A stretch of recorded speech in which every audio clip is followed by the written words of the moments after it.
The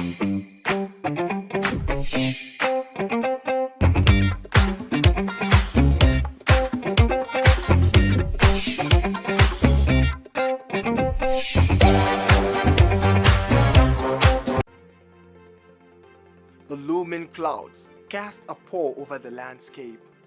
Rumbles of thunder and flashes of lightning punctuate the atmosphere with threats of a torrential downpour. What images does this description bring to your mind? Perhaps your own experience of heavy rainfall. Perhaps a book you read in which the weather is closely connected to the tone and mood. The fact is that the weather is everywhere around us, both literally and figuratively. Wouldn't it be nice to be able to speak and write about the weather using appropriate vocabulary? That's what this lesson will do for you. Let's dive in. First, let's clarify something that many people find confusing. What is the difference between weather and climate? Whereas weather refers to short-term changes in the atmosphere, climate describes what the weather is like over a long period of time in a specific area. So you could say that West Africa has a tropical climate. But the weather on a particular day could be sunny or rainy. With that cleared up, let's talk about common words that describe the weather. You could say the sky is overcast if you had large gray clouds covering the skies.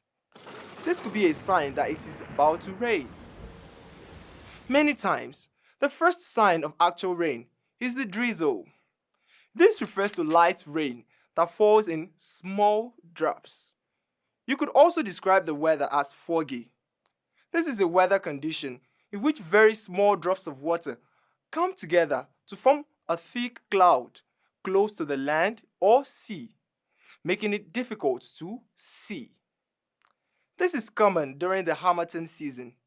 For example, we cancelled the football game because it was too foggy to even see the ball.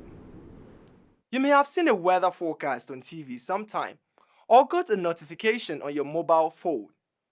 A weather forecast is a prediction of weather conditions based on weather patterns and scientific knowledge. Although they are not always accurate, they can be really helpful in helping you decide what clothing items to wear or whether to go out with an umbrella or a hand fan. Now for the flip side. Everybody loves a cloudless sunny day. But what happens when it gets unbearably hot? Nobody wants that. You could call such a condition sweltering or scorching. For example, it was scorching hot at the bus stop. I had to hide under the shade of a kiosk. Here is something that might interest you. Scientists have observed that the climate is getting hotter in several parts of the world.